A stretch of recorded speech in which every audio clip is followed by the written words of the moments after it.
and welcome back to What's Your History, the podcast that covers all areas of history and archaeology, no matter how big or how small, how well known or how niche. Today's guest was Shaun Houldridge. Now he shared with me a little bit of York's sombre history. He took me to a monument dedicated to the soldiers that fell in the First and the Second World War that were part of the railway. He took me to a lot of different sites along the way as well, which I can show you photo evidence at my Instagram account. And this episode I found very, very interesting. It's definitely a little bit different to my normal content, so I do hope you enjoy. So today I'm here with my friend Shaun, and we are currently on location in the Grand Hotel in York, and he's going to be talking to us all about the railway monument that's near here as well. Hello Shaun. Good morning Kaylee, how are you? I'm fine, thank you. So what is it about the railway monument and the railway overall you're wanting to share with us today? Well, the most interesting thing I'd like to share is that a lot of people think that the memorial to the railways and the falling of the railways from the First World War and later the Second World War is actually York's major monument for the commemoration and memorial to war in First World War. However, it's got a very interesting story. It's very, very rare. It's one of only a few that's dedicated to the railways, and it's one of 7 structures within York that signify being part of the North Eastern Railway. Oh, really? Yeah, North Eastern were the major company that started in York and were based in York. They built some interesting railway pieces. Currently we're sat in the Grand Hotel, and the Grand Hotel was actually the original North Eastern Railway headquarters. Basically looked at it opening around the early part of the 20th century. 1900 they decided on it, and it was all finished by 1910. And where we're sat today used to be one of the major offices going into records, which is quite nice actually, because it's a nice place to have a coffee. It is a very nice place to have a coffee, and the coffee is quite nice too. It certainly is. So yeah, the North Eastern Railway Company, York has been synonymous with obviously confectionery with the Rowntrees, Mary Craven with Cravens, and obviously Terry's. It's also for many years was a garrison town. There's still remnants of the garrison town here, but its biggest piece was the major impact was the railways, which started obviously with Hudson, who made York a destination and basically started the expansion of the railways from York around the country. Yeah. As the North Eastern Railway Company grew, obviously its sites grew and its staff grew. So consequently, at the start of the First World War, they were seen as a reserved occupation. The railways were integral for moving troops, transport, various bits and pieces around. So a lot of the people who worked for the railways stayed with the railways. There were, in York itself, what is now the National Railway Museum, when it was sheds 1 to 4, where they had all the engines, there were 724 men and boys working there in the engineering section and associated pieces. Yeah. And an unknown amount of women worked there in administration, other pieces, and 2 jobs that people didn't realise. There used to be knitters making the carriage pieces for the overhead netting for luggage. Oh, okay. And the catchment pieces for catching post bags. But one of the best jobs that they did, and is a very unknown piece, is they were the French polishers. They would use the French polish, which is a major skill and art form in building the carriages, and York was synonymous with carriages. So North Eastern were, in many respects, a market leader. Wow, I don't even know how to respond to that. Oh, it's fine. York carriages were renowned for their quality and standard. That's why when the First World War happened, most of the guys who worked for the railways stayed with the railways. But obviously, as the privations of war started to encroach into the populace, we needed more manpower at the front. Yeah. They didn't have to go, a lot of the guys, but they went. Well, they actually weren't called up, they volunteered.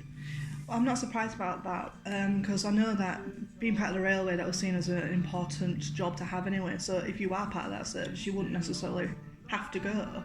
But I suppose when it came to the wars, men saw it as a chance to see different worlds, to be able to be part of it, and I suppose to honour their country as well. There's a load of little branches as to why people would sign up. Yeah, it was seen as a duty. It was basically as we all know, propaganda is a big piece of any conflict. There used to be a saying that politicians make war, soldiers fight it.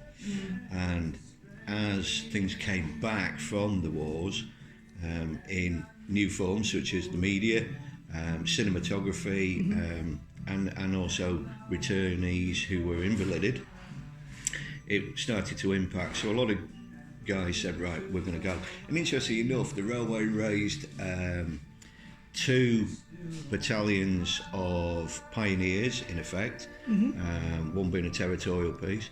They had something very similar to a PALS battalion, and they were integral within the actual armed forces at the time. So it was a big obligation that they took, with the guys going from the railway, with the railway's blessing, which is quite interesting as well, because you would expect them wanting to keep staff back, they actually give the blessing to it. So what people think is the end of the war, which is 1918, which is actually the ceasefire, the armistice. Conflict, if you notice on most memorials, says 14 to 19. Yes. Because obviously there was the mop-up operations, there was still fighting on the Russian front with the Bolsheviks and the White Russians, etc., that were fighting there. Interestingly enough, we didn't actually sign the final peace treaty until the 1920s, early 1920s, with Turkey. Oh, blimey. So that is really, if you're looking at cessation of hostilities, in the fact that peace treaties, you're looking at 1920s. A bit like the Cold War, everybody thinks it finished in 89, it actually finished in 1993. Really? Yes. Wow, so I was about 4 years old when the Cold War ended. Yes. Splendid. So yeah, it's because obviously in modern populism media we see things and it's like, oh, this is when this happened, was the end of it. It's not strictly true. Yeah. So yeah. So at the end of 1918, most people were demobilised, brought back. Some were kept in barracks because they didn't know what was going on or what would happen. But a lot of people who had been mobilised or volunteered came back from the front and just went straight back to work. And that happened here in York. So the North Eastern Railway guys went back to work, and then in around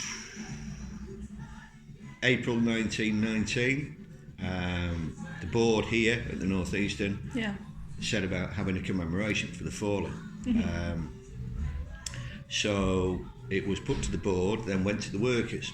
So the employees disapproved of having a memorial initially, so they didn't want it. So it then was placed on a back burner, to use a modern terminology, and then they set up a working group, and then by February 1920 they decided they were going to have a memorial, and they allocated, and remember this is 1920 prices, £20,000, which is a significant amount at the time. Yes. It'll become more apparent how significant this is as we discuss the memorial itself.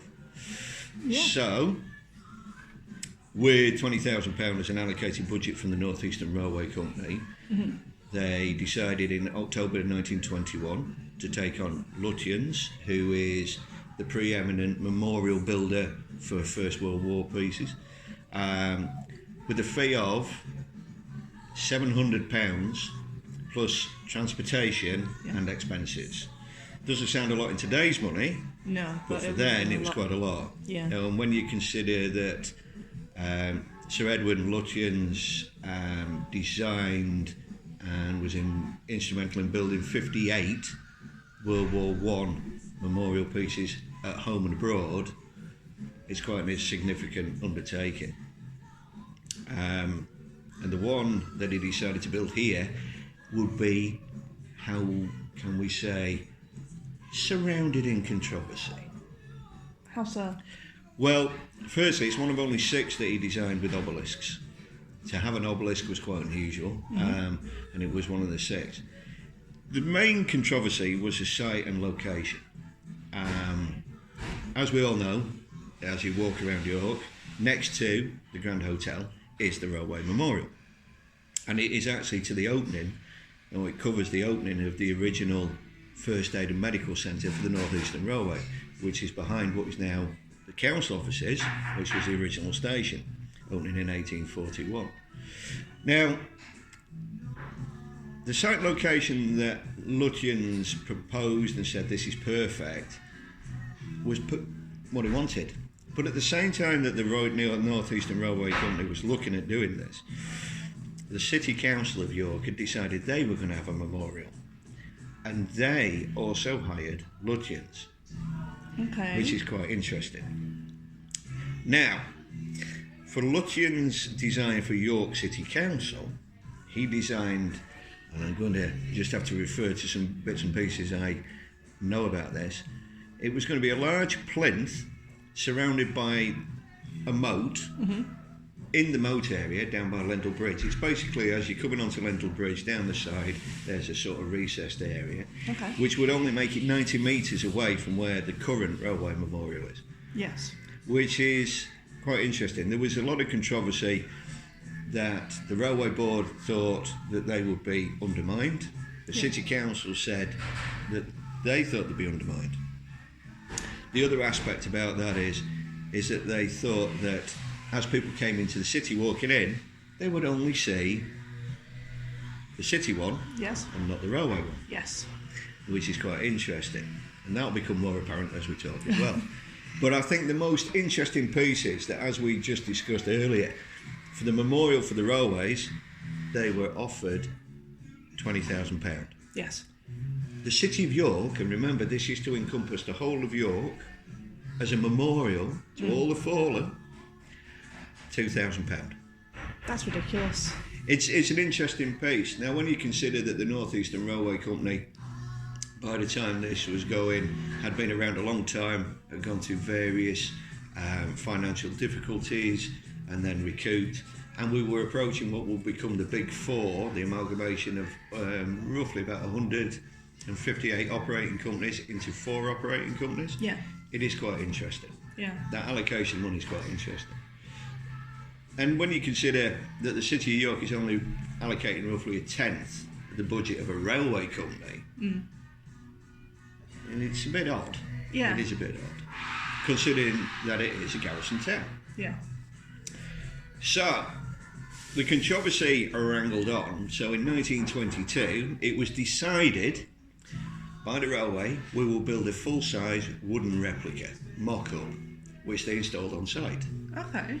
Which was a great idea, but the problem then, which was also going to be a problem for the City of York Memorial, is that they were both going to require encroaching on the existing city walls.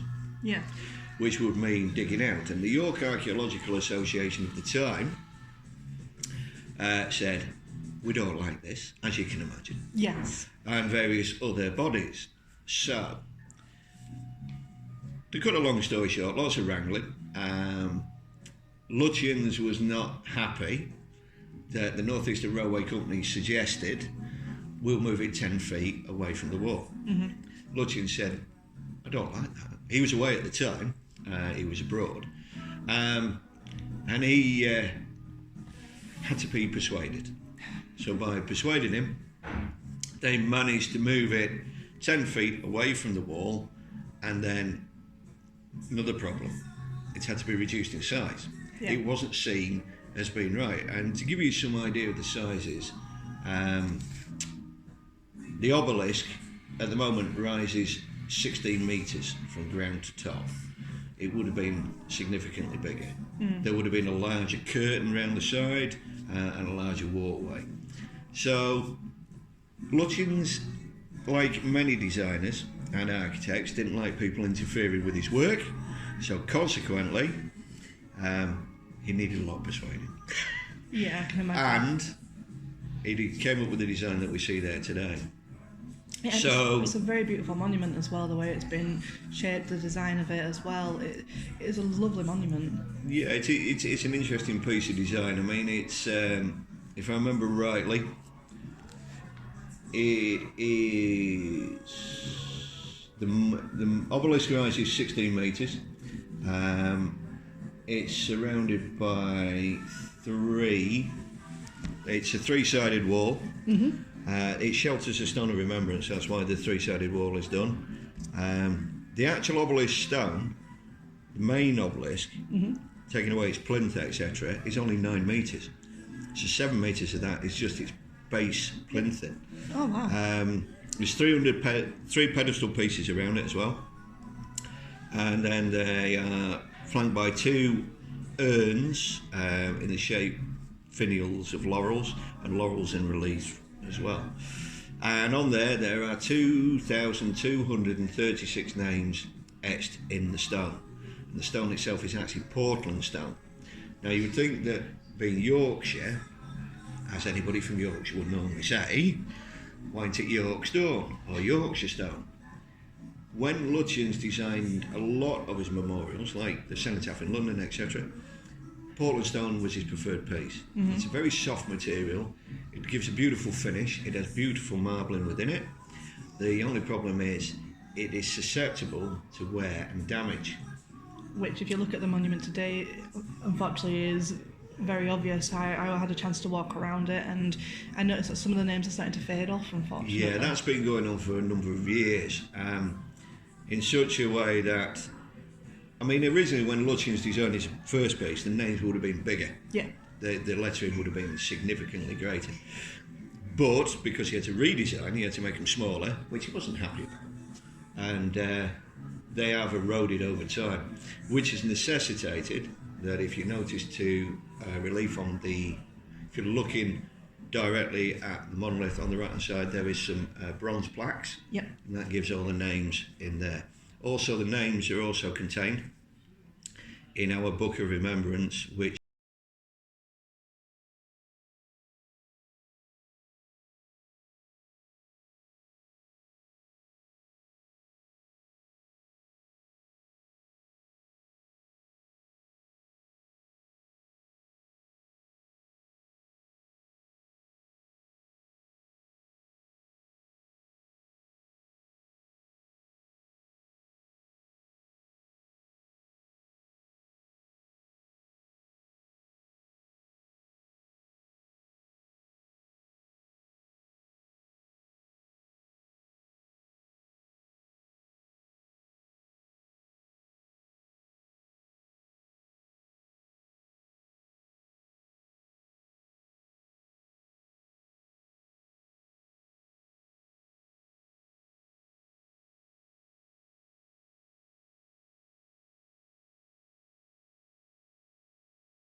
And interestingly enough, there were a lot of the Northeastern Board there. There was roughly about 20 of them.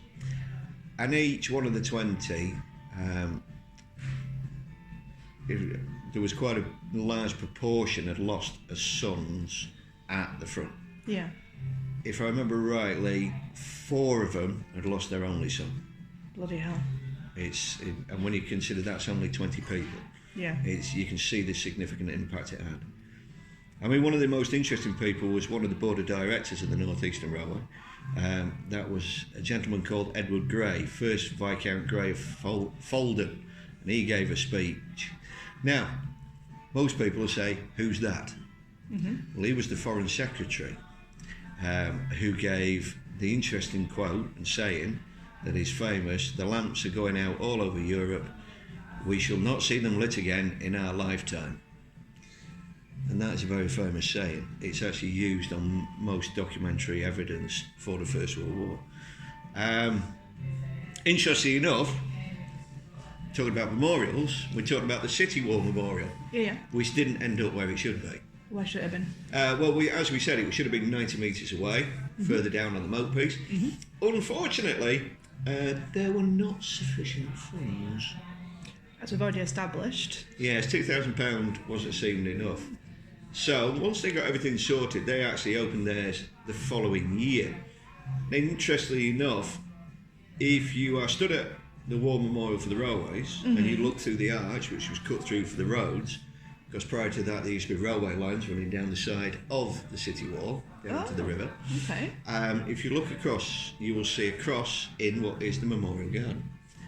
And it is a simple cross designed by Lutyens, who had to redesign for pricing, and is placed within there. The interesting part is that because they were so short of funds, the land that they were given and donated was given by the North Eastern Railway Company. Wow. So That's you ridiculous. have 2 pieces there looking at each other. One is what a lot of people think is our War Memorial, is the major War Memorial, but it isn't. The cross is actually the City of York. Yeah. We see the City of York is an interesting place because over time, obviously it started within the city walls, as most cities did, going all the way through. It's expanded, and it's taken in places like Fulford, Acomb, Osborne. Places like this have all grown as part of York. So we are actually seeded around York with many memorials to different pieces. Near to the Castle Museum, near to Clifford's Tower. Which is in the middle of like a little bit of a ring road. In the middle of the road. I mean, on there is a memorial to, if I remember rightly, it's people who fell from Fulford. So their memorial's there. If you go into Acomb, there is one in Acomb. There is one on Lawrence Street at the church as you're going out of town. But one of the most interesting ones is actually hidden away next to the Minster and nobody sees, and that's to the Boer Wall, and that's hidden in the garden and nobody sees it. It's an unrecognised piece. But there are significantly more which, if you are ever wandering around York, you should find. One of the ones that the railway actually did dedicate later was an addition to the existing memorial. Yeah. Obviously, we had a Second World War, unfortunately. Yeah, and I did see when I was walking around the memorial that you're currently talking about, I did see there's a plaque there dedicated to some of the soldiers. Yeah, 39 to 45, obviously the Second World War. They never were dedicated on there up until around 1984. In 1984, money was raised by the association, and then they had that plaque put there. Yeah. And that means that all the guys who work for North Eastern Railway Company are dedicated there.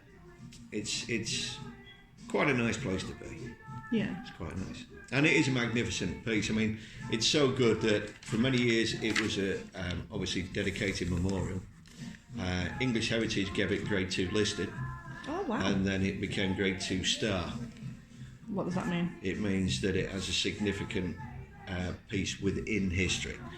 It's a significant piece. And I mean, the historic reason, it's a historic reason why it's now a Grade 2 listed, It's an eloquent witness to tragic impacts of world events on the company, the North Eastern Railway Company, and the sacrifices made by its staff in conflicts of the 20th century. So it's actually nearly all of Lutyens' memorials are now listed, but that is one of the significant ones. So, it's a nice piece of stonework. Unfortunately, the station that it was next to is now the council office. That was the council office. It's been the council office since 2013. Up until 2010, it was still used by the railways. On the back, you still had the platforms at the back of the station with some of the signal kit and the old ticket office window. But now that's somebody's office, and what remains of where the platform pieces are is where they park the bikes.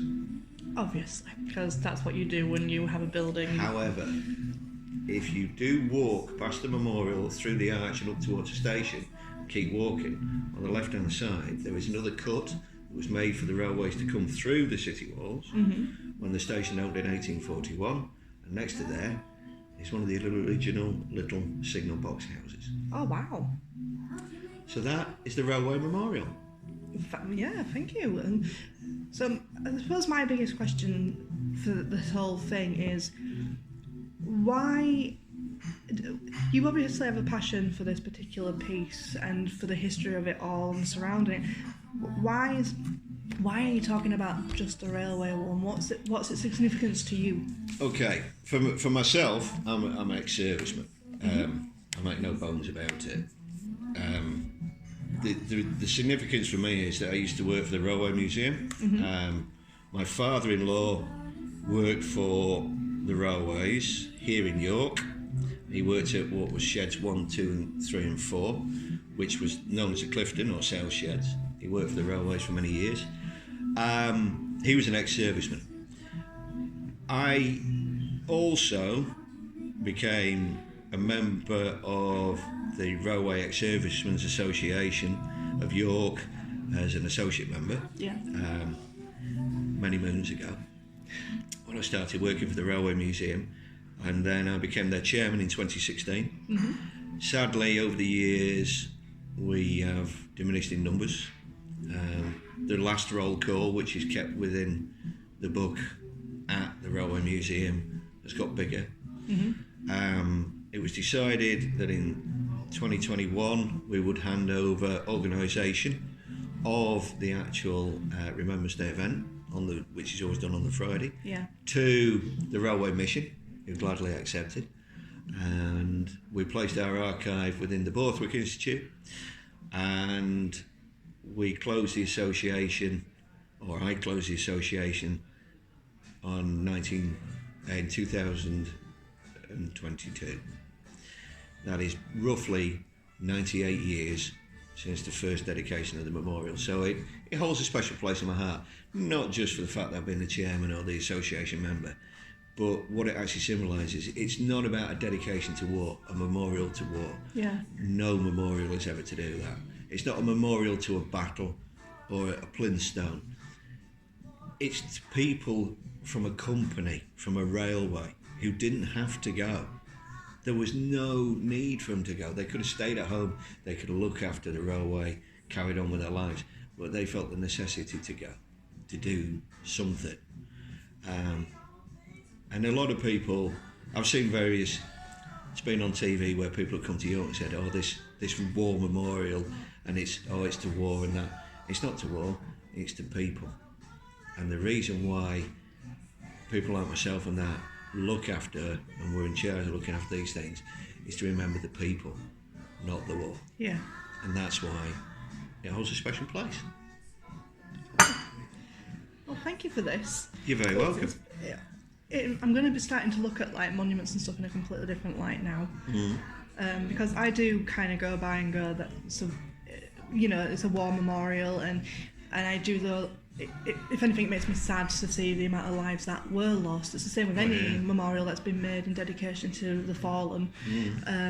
It's like every time we do have Remembrance Day, which kind of, I'm in two parts or in two ways about that one now, because it is something that should never be forgotten, but on the flip side I'm very torn of why we always just seem to focus on the First World War. I know it's meant to focus on all wars since, but I know from where I currently work, which I'm not going to say where I work, but from the place where I work, and we see that people write, at least we forget, unfortunately people are forgetting. Oh yeah, they do. It is a powerful thing, and the wars are a period that I'm very interested in, and thank you for sharing this part of it, because it is something I don't tend to look at. I do look at the survivors, I look at the people who stayed behind rather than the soldiers, but this has been very interesting because you're focusing on just a different branch of it, rather than, oh, they went over, they fought, they did this.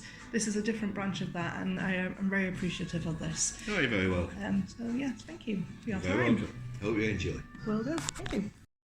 Thank you to all my listeners for tuning into What's Your History. And sadly, this season is now coming to a close. But don't worry, more episodes will be coming later on in the year, and the second season will be starting up again back in November. I hope you've enjoyed this, and thank you for listening. Thank you for commenting, liking, and everything to do with this podcast. I'm so grateful for everybody listening to it and taking part. I would like to know down below what your thoughts have been of the podcast, what you'd like to see improved. If there's any topics you'd like us to cover, please let me know down in the comments below. I've been your host, Kaylee Hunter, and thank you again for tuning in.